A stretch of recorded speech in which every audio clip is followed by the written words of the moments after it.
First of all, thank you for this opportunity to share my perspective as Panacea representative to the discussion. First of all, let me introduce the problem context in which Panacea is addressing, which is the hospital environment, and not only. The hospital environment is characterized by high barrier to adoption of security solutions. Surveys and workshops conducted shows that even if the wide majority of the hospital respondents use advanced technology for sensitive data, 60% do not adopt appropriate data protection measures, mainly because of complexity, skill shortage, performance concerns, lack of budget, and lack of organizational buy-in. On a second level, human error is the lead. Threats based on human errors are perceived to have the highest likelihood of occurrence and are rated as the second most critical threat in terms of impact on hospital operations. And third, and final, for what concerns the medical device manufacturer segments, unfortunately, the situation is not better, where the medical devices are often not assessed against new privacy legislation. Security often lacks a dedicated policy.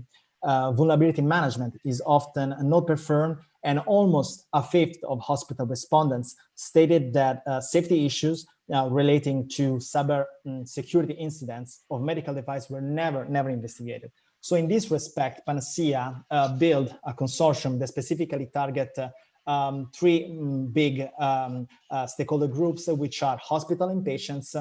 We have three hospitals in the consortium, which Università Cattolica del Sacro Cuore and Fondazione Policlinico Gemelli is the leader, is the coordinator.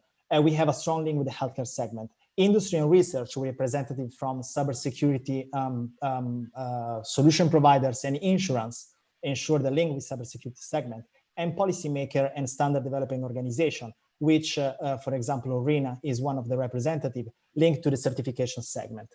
With this consortium, we aim to assess, build, and maintain cybersecurity preparedness of healthcare stakeholders, supported by a suite of solutions, composing a solution toolkit and a delivery toolkit.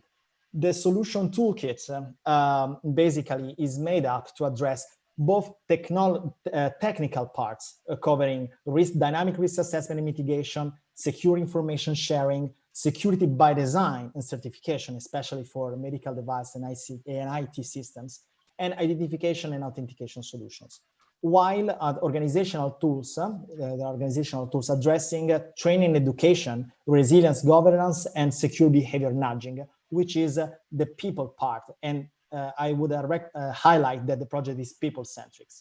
As last elements, to support the use of the solution toolkit and implementation on end-user sites, we foresee a delivery toolkit composed by two elements: a methodology to evaluate the return of investment of cybersecurity intervention, and implementation guidelines to help users to assess the operational context and to customize and fill the solution toolkit and other mitigation actions.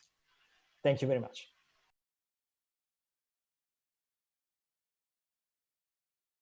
In order to adopt a security by design approach, healthcare stakeholders need to establish the right context within their organization and ensure a proper communication. Let's take, for example, medical devices. The main actors are hospitals, medical device manufacturers, and institutions.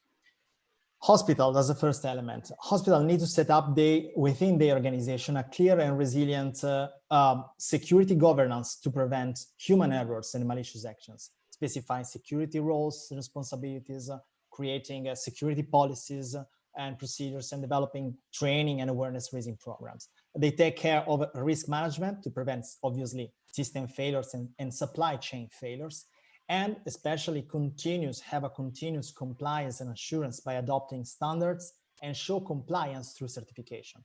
That means perform often security auditing, perform security assessment, and last but not least, agreeing of contractual clauses with manufacturers, acting on procurement processes. The second element of this scenario is the medical device manufacturer. They clearly need to ensure that devices are cyber secure at design level, changing or better, improving the former safety-driven design guidelines, which is typical in the industry, enriching them with security elements. In this sense, I think a convergence of safety and security aspect is crucial to be considered throughout the entire design lifecycle, and practically implemented and accessed at the requirement phase, design and manufacturing phase, deployment phase, and use and disposal phase. Also here, obviously, the culture of cybersecurity needed to be ensured at organizational level with proper processes, and obviously at technical level with adequate design specification. The very last element I consider is crucial is communication. Is very important to improve the adoption of the by design approach. From one side, we have manufacturers or providers of certified IT products, services, and so on, and they should explore the deployment and maintenance of repository, not only for publicly disclosed vulnerabilities, but also for shared security aspects of certified products, services, or processes, towards an alignment on requirements commonalities and ways to mitigate common security risks. So here, the communication is very important. And last, policy making. This is already done, need to be strengthened. Policy making, in particular, acting on certification schemes, should include, to the extent possible, not only requirements for the end product, services, processes, but also assurance for the engineering process by setting process guidelines for software development, maintenance, and operations. And in this sense, indeed, in Panacea, we try to, through validation with real internal stakeholder in Panacea, but also external stakeholders, medical device manufacturing, lightweight conformity assessment methods for the basic assurance level that could be considered as a response to the existing fragmented landscape of software development.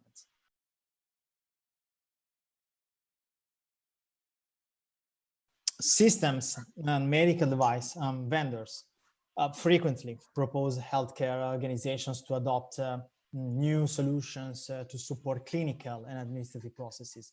And this raises basically two issues. To have a preliminary evaluation and final selection of the proposals that should include the consideration of cybersecurity robustness of the proposed solution. And once selected, the new system or device must be incorporated into the existing socio-technical environment, ensuring that no cybersecurity vulnerability is important from the external. So for example, in Panacea, we address this, allowing to minimize the risk introduced by the intake of the new asset by acting basically on the two stakeholders. The hospital, they need to care about the procurement process. So involving, again, is a matter of governance, involving the right actors with the right competence and define roles at operational level with procurement officers of healthcare organizations, at tactical level, healthcare professional with technical positions or in charge of IT systems and equipment. And everything in line with a clear strategy validated by chief level executives such as chief information officers, information security officer, or chief technology officer. In this sense, it is advisable maybe to seek and exploit solution able to help technically healthcare organization to quickly identify the guidelines that are most relevant to their procurement context. And in this sense, ENISA released useful procurement guidelines for this purpose. And at organizational level, or better human level, to promote the importance of a good procurement process to ensure appropriate security measures. And this means, therefore, acting on cybersecurity awareness. The second stakeholder is, as I mentioned before, medical device manufacturer. They need to ensure that to the hospitals that their devices are cyber secure at design level with evidences. So again, one instrument that the hospital can do to ensure this is acting on procurement processes.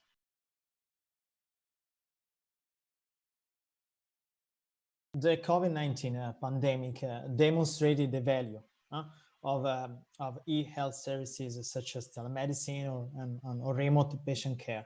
In other words, in case of COVID-like emergency, the policy to keep non-severe COVID patients at home, plus the need for telemonitoring, expand the use of telemedicine that might have a low level of security. Also in this context, it's beneficial for the healthcare sector to consider cybersecurity as an enabler and as a key factor for ensuring the resilience and prompt availability of key healthcare services. So for example, a useful way to act is to consider practical use cases, such as secure activation of a telemedicine service, which target context is built on two main elements: patient's home and healthcare organization department taking care of them, and telemedicine system. For the first element, we need to assess how much the operational context of the patient's home assistant is secure by evaluating risk profiles, for example, and identify mitigation measures to technical security issues, such as secure information sharing, for example, because of medical data. And acting at human level with education and learning material as mitigation measure to unsecure behaviors. For the second element of the telemedicine system, again, cybersecurity needs to be envisaged throughout the procurement lifecycle. As I said, and is a sort of mantra in all our comments, IT departments should be involved in procurement activities to ensure that cybersecurity implications in the procurement of any product and services are going to be well understood and consistently addressed by healthcare organizations.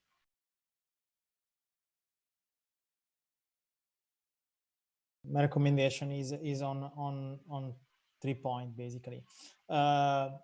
First, it could be recommended to policymakers, but also to medical device application providers and hospital, and it is raised already in the discussion of our kind colleagues, to sustain a continuous monitoring or compliance to information security standards of medical device information system along the whole development lifecycle process, based on the different roles of these stakeholders: hospital for what concern procurement process, medical device for what concern the development and life cycle, let's say. This in order to trigger faster resolution with security health checks, facilitate auditability, reduce complexity and human errors during the operation and maintenance, therefore decreasing the overburden on organizational processes.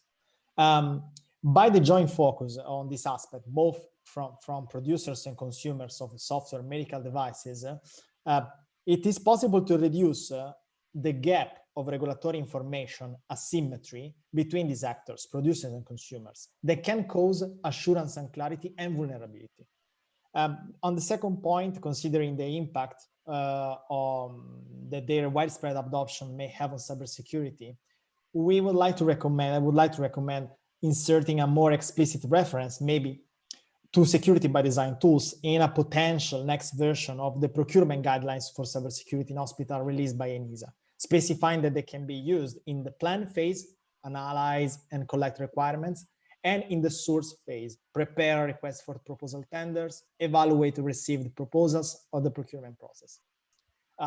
ENISA guidelines has been used, for example, in Panacea in the security by design framework as a reference for the configuration of assets and healthcare domain-specific scenarios.